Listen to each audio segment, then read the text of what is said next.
in the pandemic, during some really dark moments of my life, I went back to his films and his artistic products, and that's when I realized the importance, because there was a debate about how art and music are considered as non-essential life choices by some, and I think the pandemic just completely flipped that notion, and it taught us how imagine the whole scenario without art and music to save us, as it were. So it literally saved me, and I'm sure that's the impact it has on people. So thank you to Mr. Ray and to all the artists and creative souls out there. Hello and welcome to another episode of Leisurely Baatein. My guest today is a multifaceted personality, fountain pen artist, owner of a sustainable clothing and accessory brands, and I may have missed out on a few. So without further ado, let me welcome Karishma to Leisurely Baatein. Karishma, how are you doing? Hi, thank you so much for the kind words and that lovely introduction. Hi, Subhadip. Really, really excited to be here. So thank you for having me. And fine, thank you. And I hope you're doing well too. Absolutely, always good, and always in the most positive spirit. Right. And the best part is lovely artwork at the back, and especially one of my favorite artists. Right. Who I miserably impersonated when I was young. So, but let's start, Karishma. I wanted to ask you about, if you could share us a bit about your early years and a bit about yourself. Where you grew up, and what really inspired you to practice and look at art and look at life differently. Right.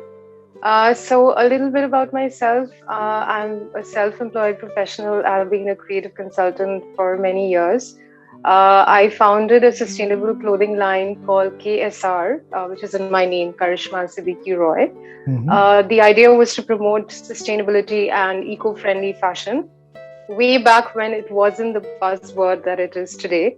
So I primarily worked with weavers in Shantiniketan, worked with natural dyes, organic cotton, and so that was something I loved doing. I absolutely love styling and fashion. It's always been a part of who I am.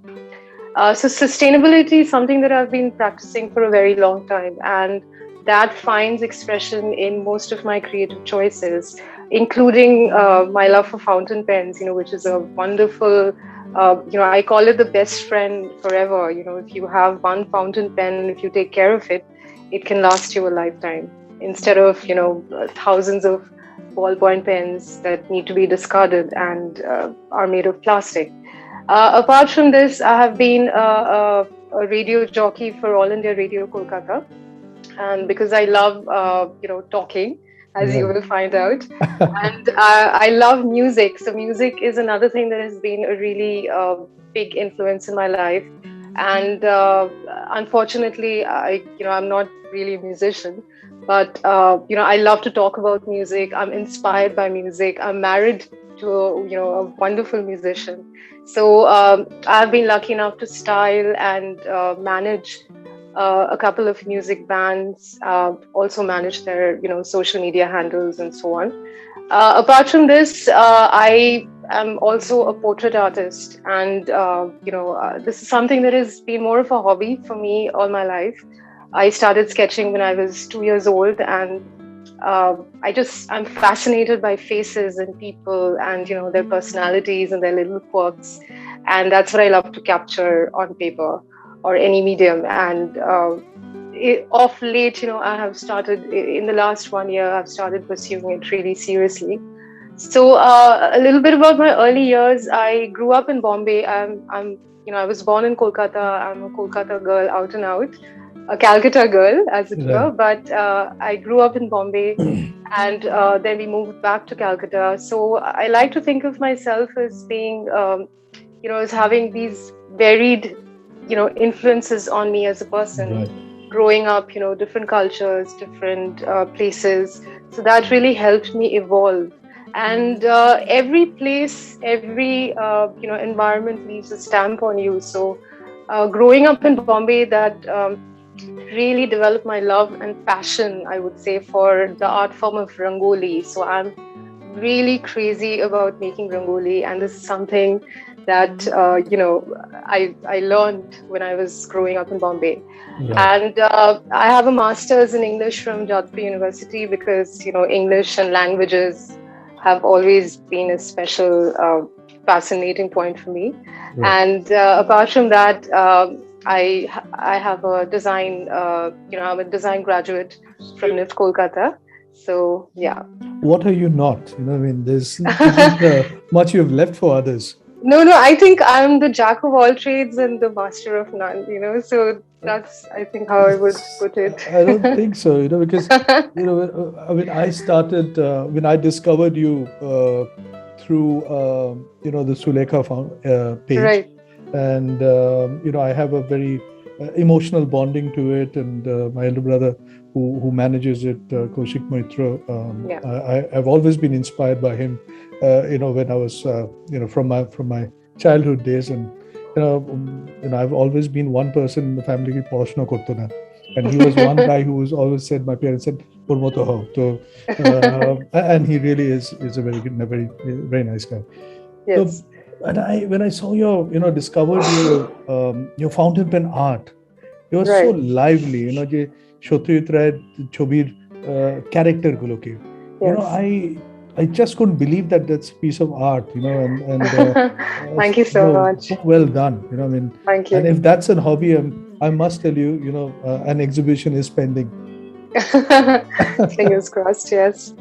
Yes. Karishma, I've been, when you spoke about art, and what I wanted to understand is, obviously, for any form of art to when you start practicing it, there is always an influence, so how did you get fascinated with art, and B, choose fountain pen sketching? Right. So like I mentioned, portraiture has been something that I've been drawn to from a really young age. And, I would usually use pencils and very rarely charcoal. And I'm a self-taught artist, so I've never really, got any training, formal training. But this is something that I would keep doing on and off. And I do have a design background, so definitely some sort of understanding of design and art in some sense. But fountain pens, I basically used them in school, when it was mandatory for us. Yes. For a certain number of years.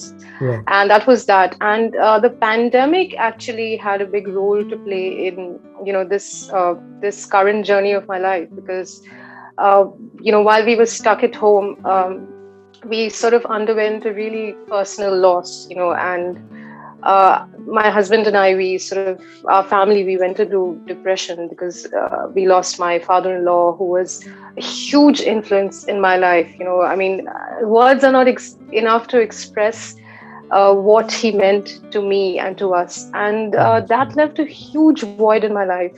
And we were just, at home, mentally very, very depressed and disturbed. And both my husband and I, my husband is an artist and a musician. His name is Jadavpur Roy. Yeah, absolutely. And I follow him very, very closely. And right. So he has always been a huge lover of fountain pens, very actively. And he's also into typography and calligraphy. So he sort of took up, writing and practicing calligraphy to sort of try and keep himself distracted. And I was sort of sketching and drawing every day. And it was a very casual suggestion of his, so one day I would use fine liner pens, and he said that, why don't you try using a fountain pen? I have so many with me. And I said, yeah, why not? And I was really intrigued, because I had never really used fountain pens, and fountain pens come with a certain, it's almost, when I talk to people now, I notice that people are a little intimidated by a fountain pen. They think about inking the pen and using it and maintaining it. And it's only when you actually start to use it regularly that you realize that it's the nicest thing in the world, and it's really just another tool. And so I'm not really as obsessed with fountain pens, but I really like them as a tool that helps me express, whatever I want to at that point in time. And one thing led to another. And once I took to fountain pens, there was no looking back, because for me, the challenge of using a pen and not being able to erase what I'm putting on paper, and being very, very conscious of every little detail. I think that aspect of using a fountain pen was something that really intrigued me. And I have really, really enjoyed myself using that. And I think I have been using pens over the last 1 year. Mm-hmm. And I can already feel the difference. When I started looking at different styles, what people were doing. Social media and Instagram, of course, is such a huge influence now. You see Right. artists from all over the world. You see what they're doing, all the creative ways in which they're expressing themselves. So through that, I quickly found a certain kind of style that sort of resonated with me. And but I'm, of course, I'm just learning, so long way to go, but it's been a fascinating experience. Please keep putting up those arts on the Facebook page, and Yes. because fans like us really admire them, and Thank you. we look forward to many more of that form of art. Thank you. Moving on, Karishma, Mhm. I wanted to talk a little bit about KSR. Yes. It's an eco-friendly fashion label, and I was seeing some videos on YouTube, and the kind of products that you have on offer. How did eco-friendly, as a choice in fashion, come to you? So very keen to understand that part. Right. So, for part of my, while I was studying at NIFT Kolkata, there is a module where we are taken to, villages and craft cluster centers around the center that you're in. And in Kolkata, we were taken to Shantiniketan and Birbhum, basically. And we were able to work with the artisans there. And we were actually working with, the Kantha artisans. But it was there that I came upon, a fabric called Kesh, which Okay. interestingly was something that has already been around for a long time. In fact, my grandfather, my maternal grandfather, he was the deputy director of the cottage industries in Bengal, and he was from Bangladesh, but he was Right. actually sent here to Right. set up the cottage industries. And he worked with various handloom sectors, amongst which were weavers and weaving. And back then, Kesh was primarily used to make rugs and carpets, and in a very rudimentary manner. But in Shantiniketan, I came upon Kayadi, who started, designing Kesh saris. And Kesh is a fascinating fabric because it epitomizes the whole idea of sustainability and reusing and recycling. Because what it does is it takes old discarded cotton saris, and then they are taken together, they are torn into strips. The strips are rolled, painstakingly rolled, and then they are rewoven to form new yardage. And in fact, I'm wearing a Kesh, one of my designs, and I'm known as the Kesh girl because I was one of the first to start Right. using them in Western wear in a modern context, Right. for in contemporary designs for the contemporary uh, you know uh, man and woman. And that really fascinated me. And growing up with my grandfather's work, and having an understanding of handlooms, I developed a love for them. But I also understood how challenging, especially in today's day and age, it's a dying tradition, because there is so much mass market influence out there. So handlooms, and India has such a rich cultural tradition of weaves and handlooms. So this is something that I consciously wanted to work with, as a fashion designer, and that's definitely why I started KSR. And I actually started KSR by designing handmade jewelry. Right. So again, the idea was to make eclectic jewelry that was statement pieces that had never been seen before. Because I would use materials like plastic, discarded plastic, the Wow. plastic or acrylic used in bathroom windows, or glass and metal and terracotta and assorted materials, and actually create wearable jewelry from them. Right. So again, the idea of reusing and upcycling and recycling, that has always invested my design aesthetic. Phenomenal. Thank you. Fantastic. And in fact, like, I was watching a video where with some, a great, menswear jackets and, a few Yes. things looked Yes. very, very attractive. And I was Thank very you. tempted. Yes. But I just wanted to ask you if you have one for my size. Absolutely. You're a gifted piano player as well. I've definitely like discovered that part of you as well. The question is, if you have to choose a piano, a sketchbook, or doing fashion, which one would you choose? It's an impossible choice, really. The way I see it, they are just different lanes in the journey of my life. And, I keep jumping from one lane into another. The end destination is probably the same. I don't really know where I'm going, where I'm headed. But, I take temporary exits from one lane to another. So right now I'm in the arty lane, right, pursuing, portraiture and art. But I might just go back into the music lane, and so I have always had very creative interests right from the time I was a kid. So even in school, I was really good at academics, but I was also into extracurriculars, doing elocution, debating, phenomenal, acting, singing. Right. Like I said, jack of all trades. But I think I'm a bit like Shidu Jatha in Telugu. Absolutely. So I really relate. So আমার এটা বলা উচিত এক সময় জিতে রহো बच्चे.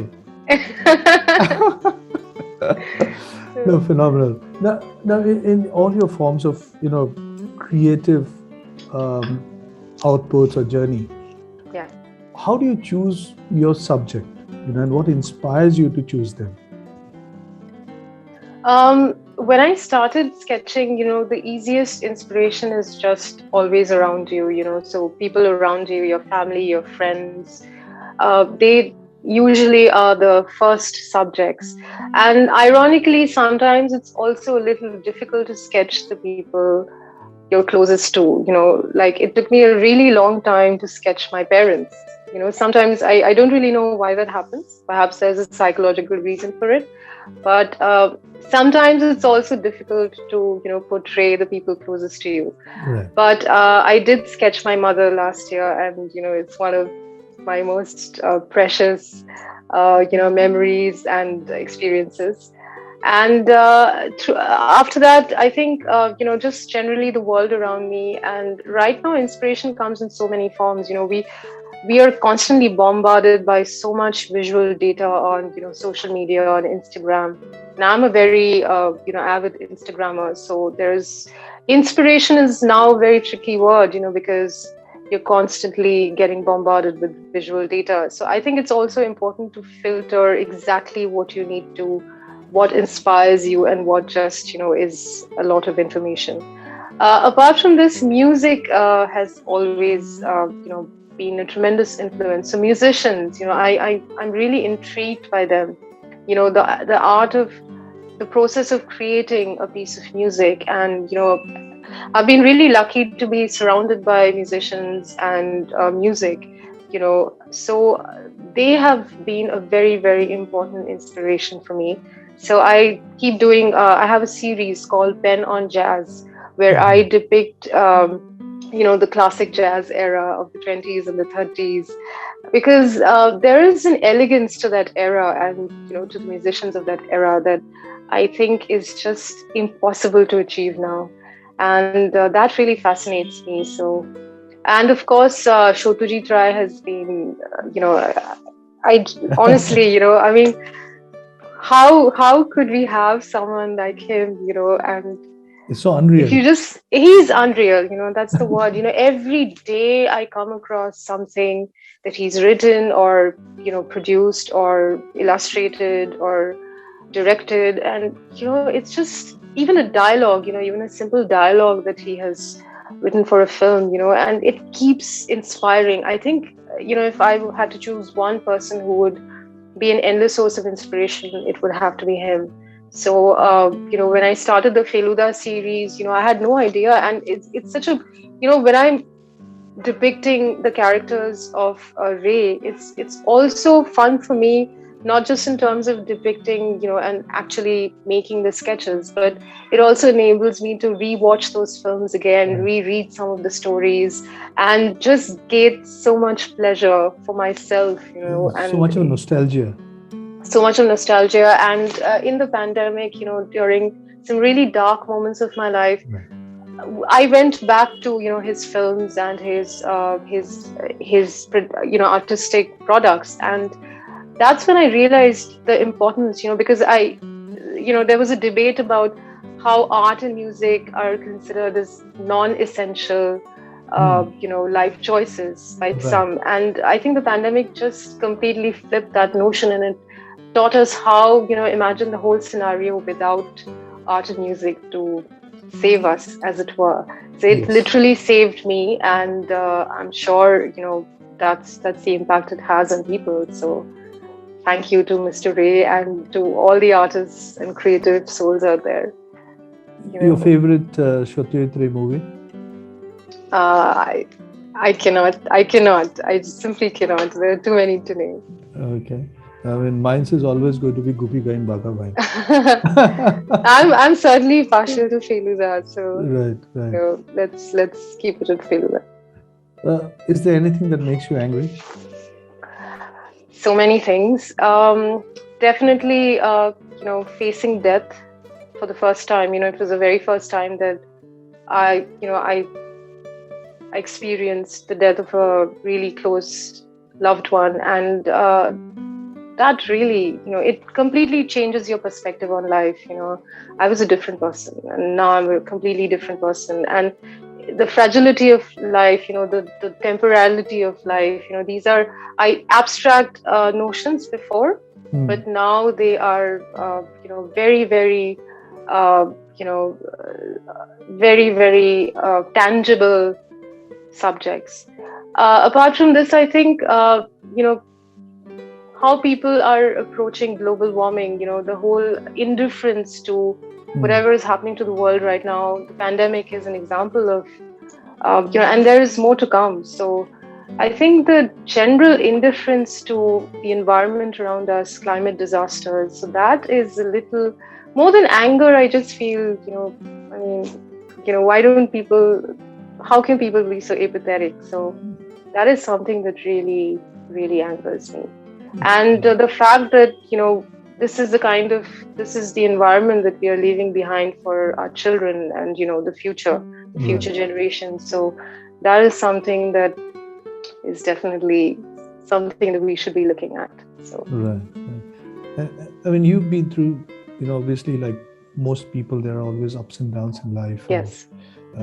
How do you manage your challenges? In a very simplistic form, not every day is a success. Not every stroke that you try to draw is perfect. Absolutely. And how do you recover, and how do you inspire yourself? I think what I've really learned in the last 1.5 years is that, like you said, not every stroke has to be perfect, and the time is now. You just need to go ahead and do what you want to. Live your life right now. Like John Lennon said, life is what happens when you're busy making other plans. And most of us are guilty of that. We just spend our entire lives thinking, of the various things that we want to do and achieve and learn and so on and so forth. But it's right now. You have to do it right now. And do it wherever you are, however you can, but just start and do it. It doesn't have to be perfect. And another thing is, there is a quotation that I really love, which says that you can be the sweetest speech in the world, but there will always be someone who will hate speeches. And I just like to think of it the other way around, that, you don't have to be perfect for everyone, but there will always be someone who will find you perfect. So, whatever you want to do, whether in terms of your creative output, in terms of your career, any form of work, anything that you want to do, there will always be someone who will be motivated by you, who will be inspired by you. And sometimes I think it's important just to do things for yourself. And I think once you are happy with what you're doing, everything will fall in place. So just be unapologetic and go out there and do what you want to do, because time is short. Time is really short. Very well said. I mean, I just got so immersed listening to you, and and it's so true. I mean, what you mentioned, that if you want to do it, just do it. Don't think too much, and it's not about. Sometimes it's important to do certain things because you want to do it, and often, absolutely, you kind of suppress that, you chain that thought in yourself, and it's important to take that first step towards what you've thought, and you don't know what that will what that could become. So very well said, very powerful, and very powerful. Thank you. Very powerful. Has the pandemic changed? I mean, you've been through a lot during this time, but you're thinking before and after pandemic, if there are one or two things that you consciously feel that you have changed, or you're thinking, or the way you look at the world has changed, both being angry or being happy, or just being blissful, being blessed to be where you are. Just wanted to understand from that perspective, before and after pandemic. So I would say that there was anger, there was fear, and then through personal events, there was a lot of anger, a lot of despair. But I think at the end of the day, it led to a sort of epiphany. It led to an understanding of myself as a person. And I think, behind every silver cloud, there is a lining. That's a cliche, but it's also true. Right. And it's only through the darkest moments that sometimes the brightest parts of ourselves, are revealed to us. And I've been lucky enough to have understood, certain parts of myself better. And I think that one thing that I've really learned is that there is no time to waste, and every day, every moment is precious. So I really look at time very differently now. And because I dabble in art, so again, this notion of, we are all going to be gone someday, but art and, some of the things that we can create will live on. Like I mentioned, Satyajit Ray and his works, and no matter where we are in the world, or it doesn't matter how old we are or what gender we are, irrespective of anything, art is, it can have an impact on anyone at any time, anywhere. So that is something that has really made a deep impact on me, and I feel that, through my work, if I can even motivate a single person on this planet, or even make them happy, even just bring them out of a despairing day, that would be something worthwhile for me, because when I was approached to make an artwork for Shulekha, because before that, I was just sketching for myself. It was a very personal thing. It was for my, mental happiness. And it was really personal. But with Shulekha, with my work for Shulekha, that my art sort of jumped into the public domain. And one of the most wondrous things that happened was, those the packs of inks that people were buying, and it had my name mentioned, and my Instagram account, and people would then started writing to me, and strangers from, so many parts of India, they were writing to me, with kind words and words of encouragement, and how they were motivated.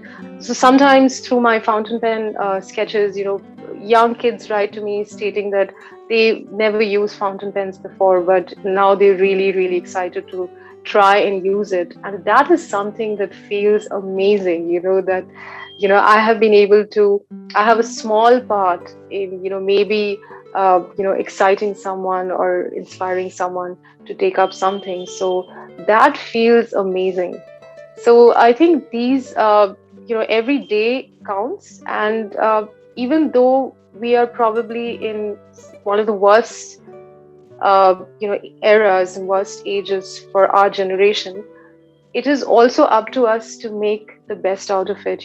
I think it's like being in World War III, because every other person that you talk to now, has seen loss in some form or the other. Right. So we're all kind of in a war zone. Right. But I think it's also up to us. We're also inspiring and supporting each other through acts of empathy, to acts of compassion, through acts, through creations that motivate others and help others. So I think it is only in our darkest experiences that are also bringing out the best of humanity, as it were. So that has been a very inspirational lesson for me. Right. Has it slowed you down in some way?